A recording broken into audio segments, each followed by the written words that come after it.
Thank you very much, Stuart. And we have one more speaker left. It is my great pleasure to introduce my comrade and colleague, Brenda Thompson, who is the board chair of TTCriders and founder and director of Scarborough Transit Action, and is also a member of Free Transit Toronto. Okay, well, I'd like to thank Tina and Herman for organizing this event, and for all of you for coming on a really nice Sunday.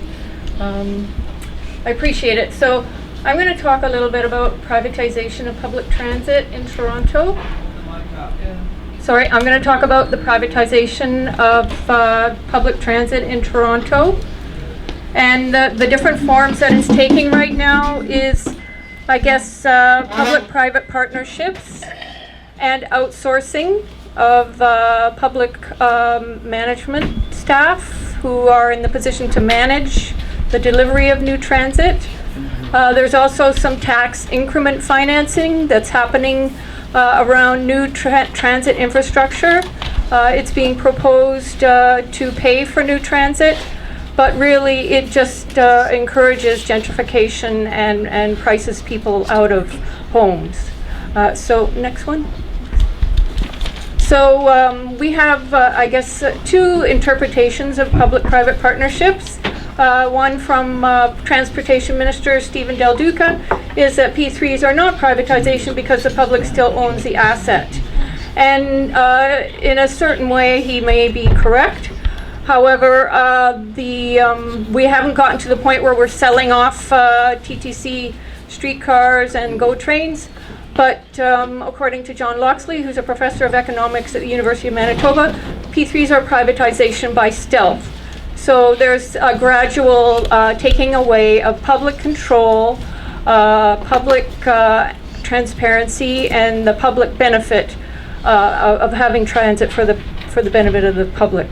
Next one. And we can see this in the last, I guess, the 2014 Auditor General's report found that with all the P3s that were carried out in Ontario, we actually lost $8 billion.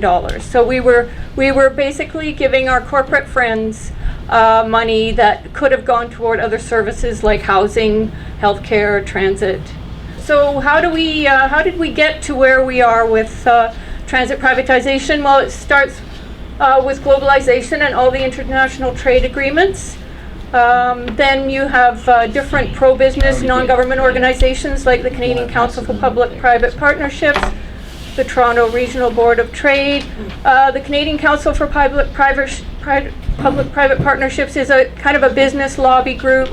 They have a conference every year, and I think Kathleen Wynne was the keynote speaker one year, and then Justin Trudeau was the keynote speaker another year. So they're really working the whole lobby system and getting the politicians on side. Then we have government agencies like the Build Canada Fund, Infrastructure Ontario. They are basically deciding how these projects are going to be financed, and they're basically set up to promote public-private partnerships. And any infrastructure project that's worth over $50 million is automatically going to be funneled into these organizations or these agencies to be P3'd. Then we have the two transit authorities here in Toronto, the TTC and Metrolinx, and they are basically politically motivated to promote P3s as well. Finally, we have legislation, the Canada Strategic Infrastructure Fund Act and the Ontario Infrastructure and Lands Corporation Act, which stipulate that anything over $50 million has to be P3'd. Go ahead. Thanks. So what's the difference between public and private delivery of new transit? Well, in the public, if the public is delivering it, and the TTC has been delivering transit publicly for the past over 50 years, the in-house staff manage the public consultation and the delivery of the new transit, and then they would contract out the architecture, the design, the construction to the private sector. It would be financed by the state at very low interest rates, and then it would be operated and maintained by public sector unions like A2U, Local 113, and CUPE. In the private delivery of transit, you're going to have a big multinational consortium that's awarded a 30-year contract.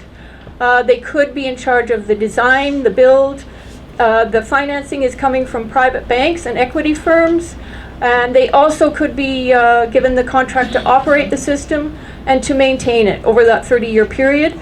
And so the public basically has lost control and lost transparency and lost the public interest being protected in their transit system. And so how do we get to the point where we're actually bleeding money because we're paying these corporations to do what the public sector can do, and yet we somehow argue that we're getting a good deal. These companies are innovative, they're competitive, they're going to do it better than the public sector. Well, it basically boils down to a value for money assessment, where they look at how a public sector project would, how much that would cost, and compare it to having it done in the private sector.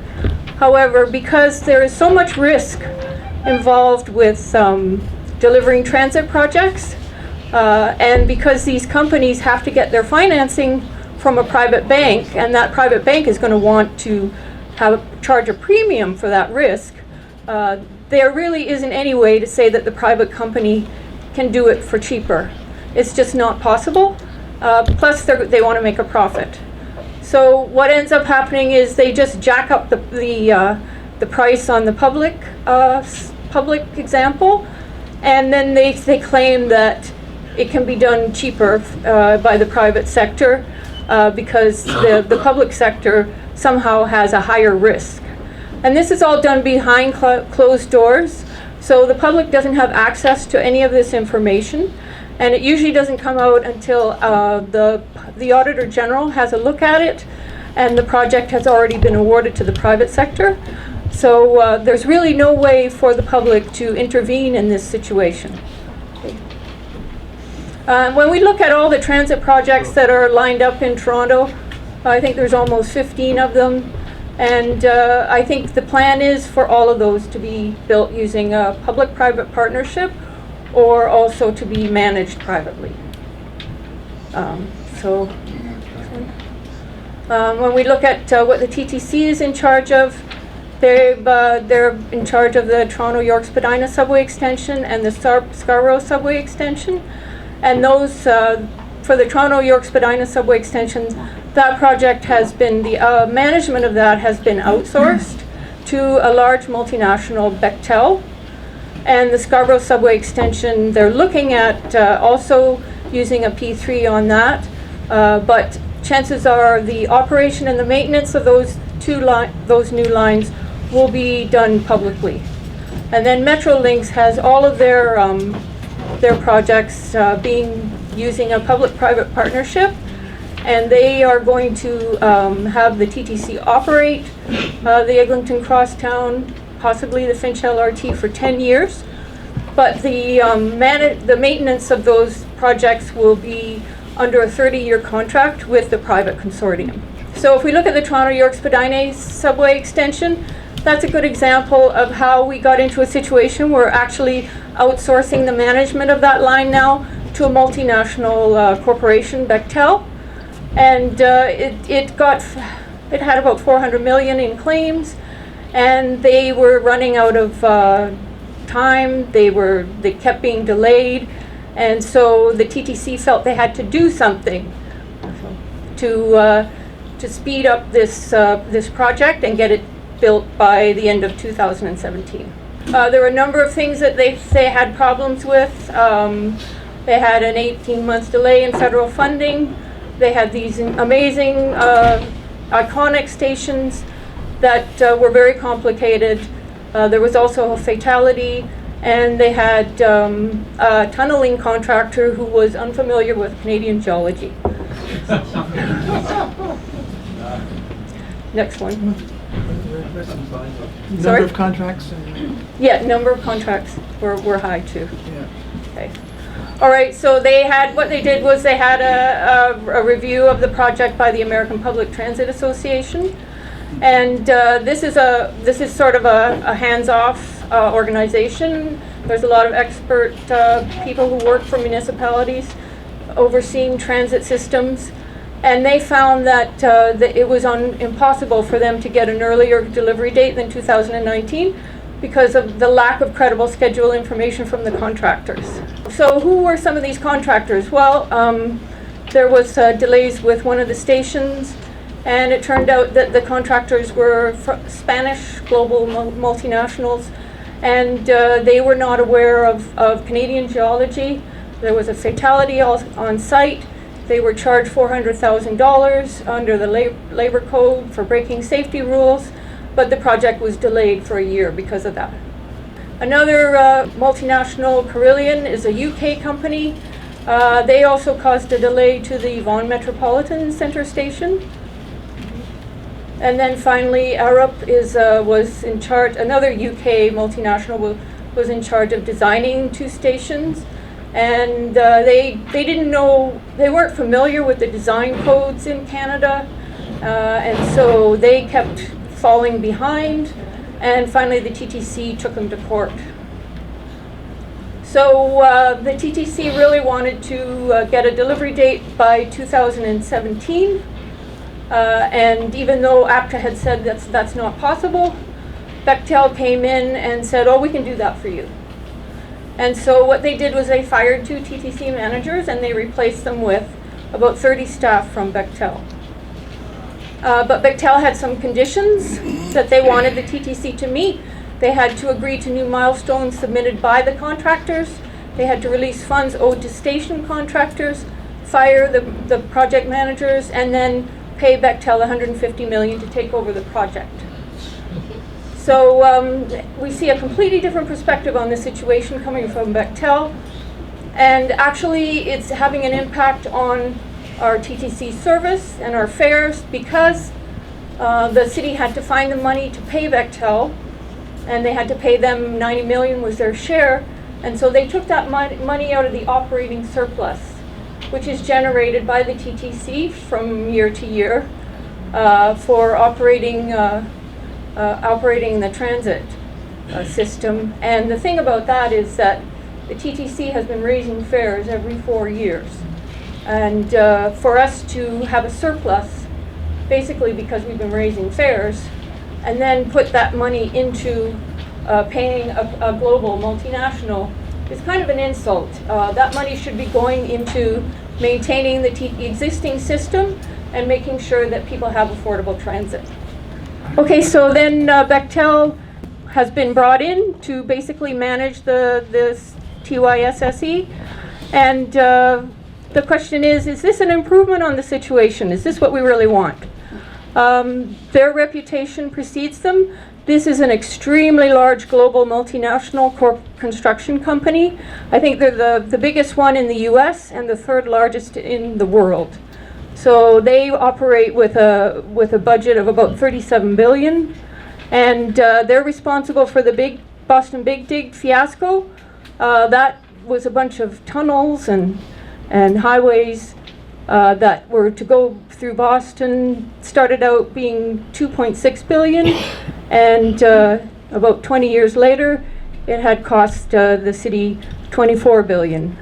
They also were in charge of taking over management for the Jubilee line in London. And when they took that over, they started pressuring the electricians and the mechanics to be more productive.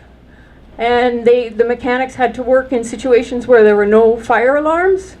They protested, they went on strike, and then finally they got 600 workers to come out until Bechtel made sure that there were safe working conditions.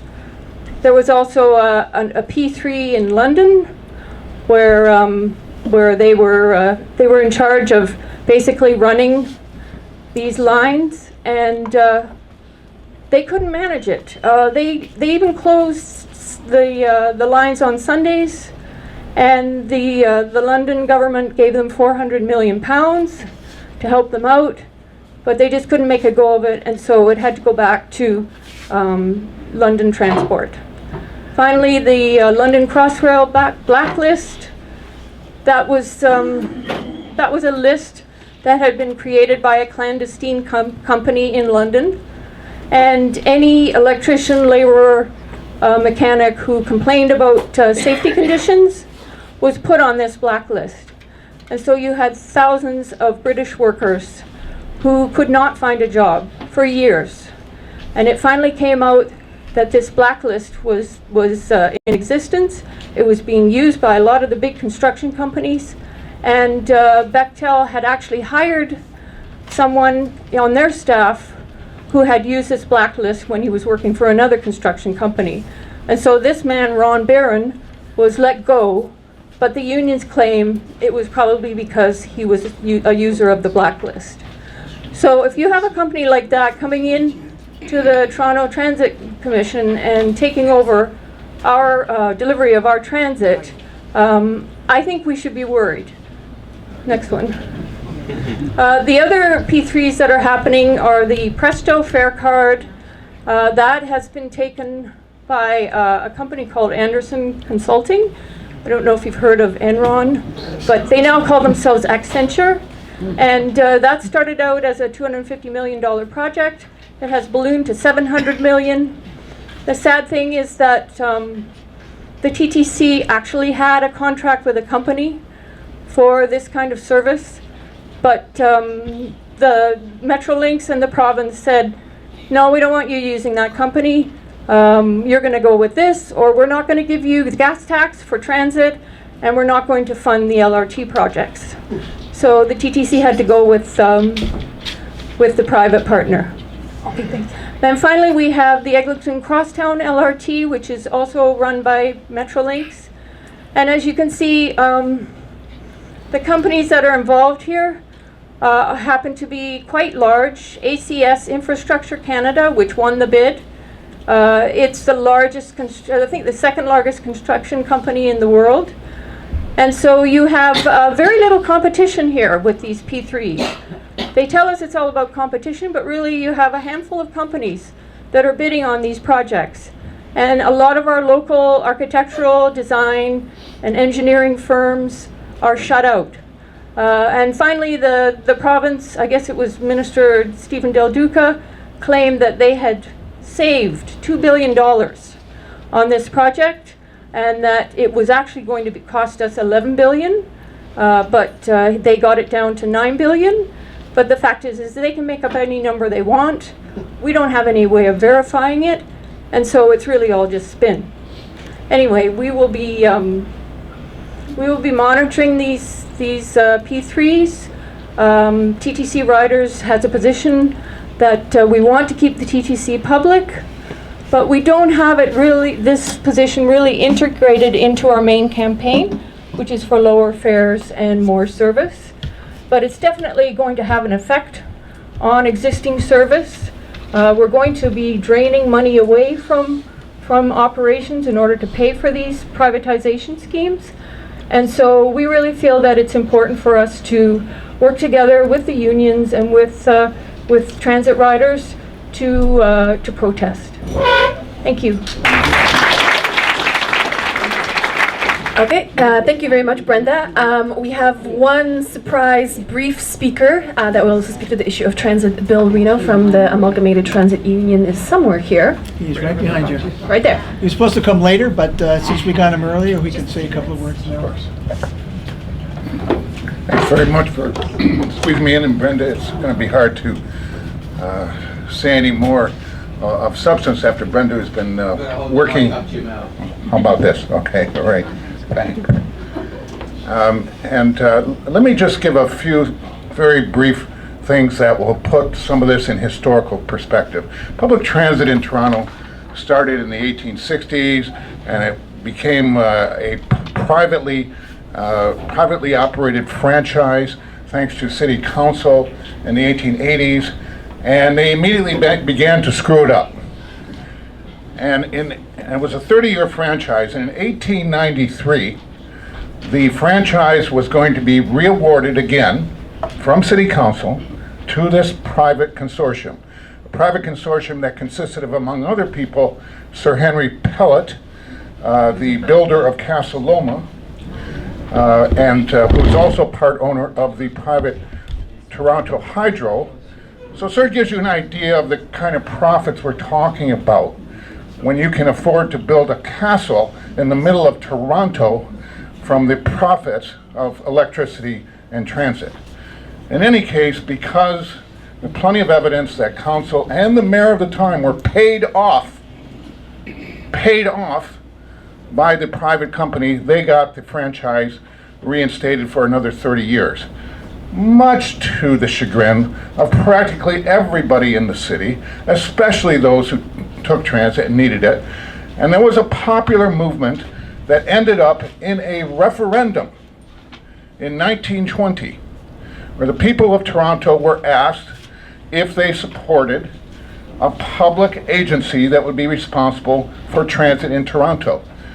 And 90% of the votes were for public transit, and that could not be ignored, and the province established the Toronto Transit Commission as a result. And in the ensuing years, for 30, 40 years afterwards, the TTC did what it was supposed to do, expanded transit all over the city, fueling economic growth, because now people could afford to live a little distance from the factories and from the downtown commercial areas, because transit would allow them to get to and from work in a reasonable amount of time and a reasonable amount of money.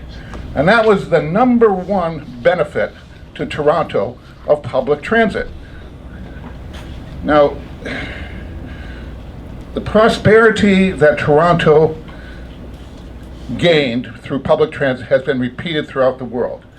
And now we're seeing the reverse. We're seeing they want to take back everything old is new again. Now we want to go back to what we had before, a privately owned transit system, privately operated. And by the way, Stephen Del Duca's saying, oh, it's not privatized because we still own it. Sure, after 30 years, here's your stations, here's your tracks, they may need a little work, here's the old technology that's 30 years old, here's all the other stuff that you're going to have to replace, owners.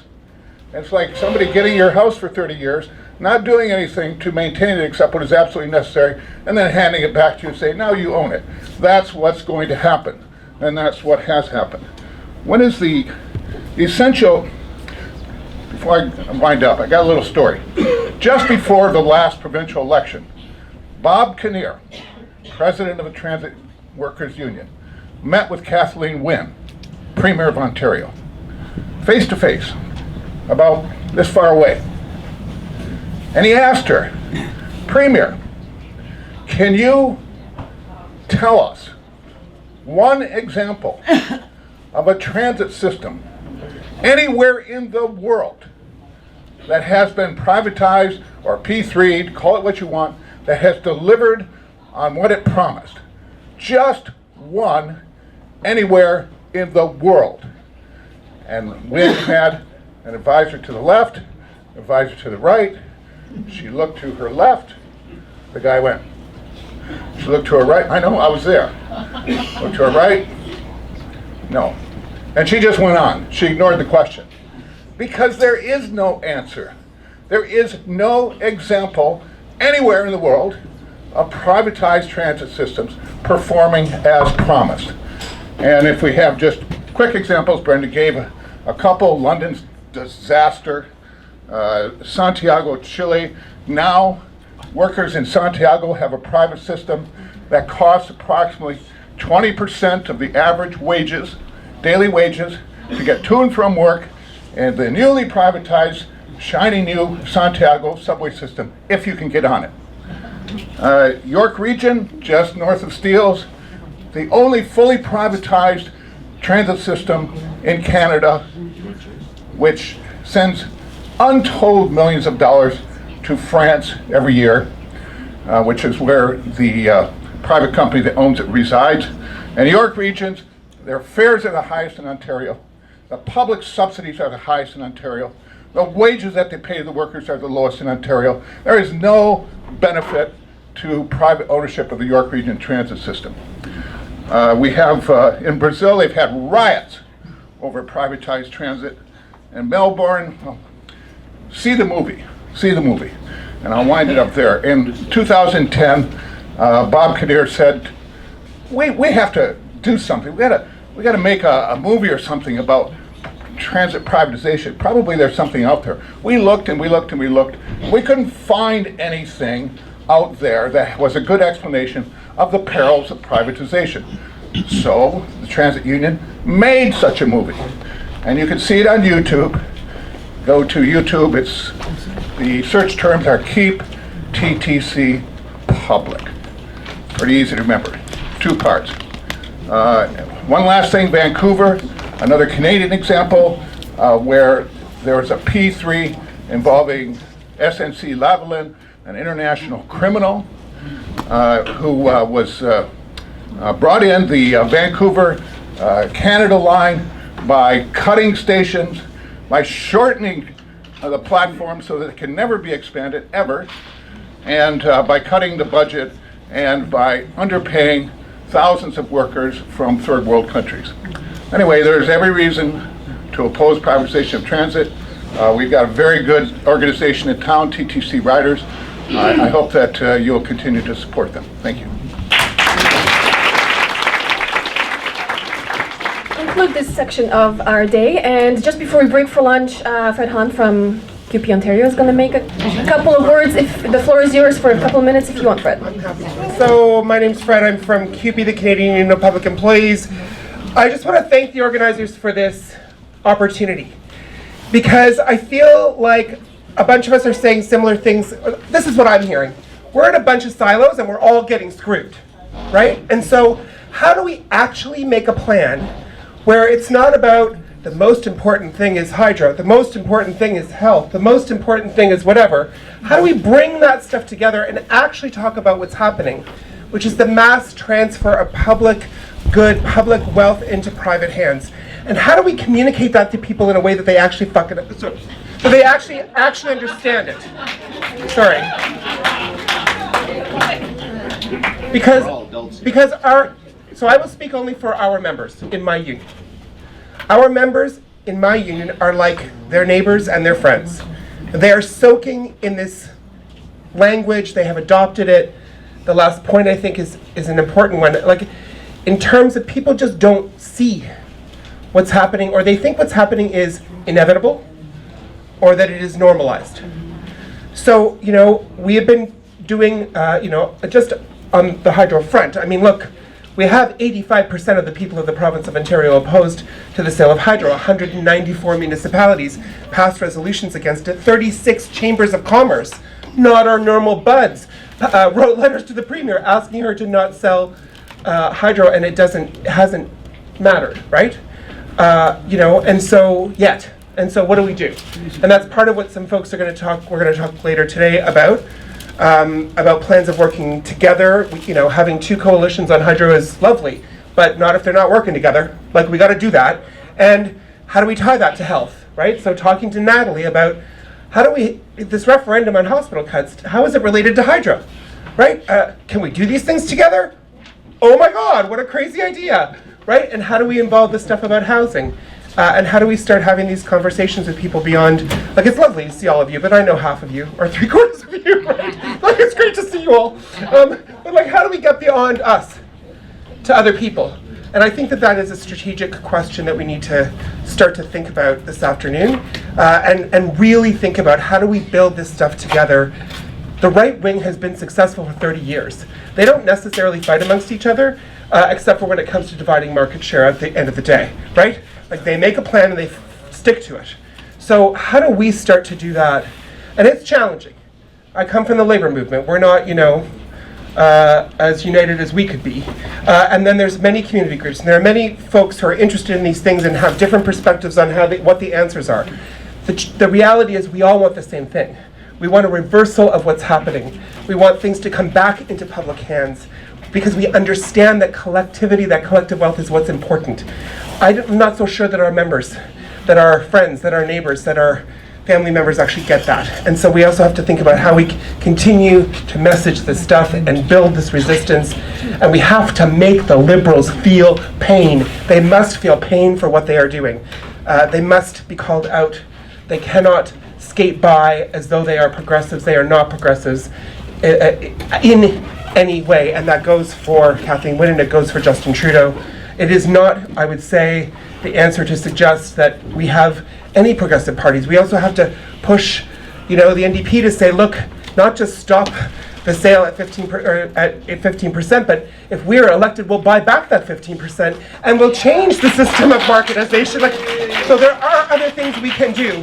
We do have to focus on the immediate, but we also have to think about the long term. It's a lot of work to do, but I have confidence, because I'll tell you, I went door to door in Whitby, Oshawa, talking to average folks. Yes, it was a by-election. Yes, it was about who you're voting for.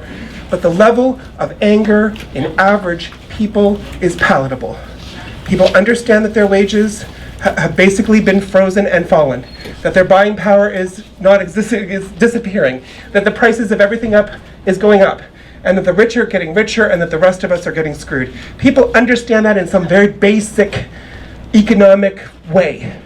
And so we have to figure out how to tap into that and how to really, focus it in a way that can not just achieve a win on a specific thing, like stopping hospital cuts or stopping the sale of privatization, but then we have to think about how do we build a real focused movement beyond that win. So, that's why this kind of forum is so important. Thank you for organizing it.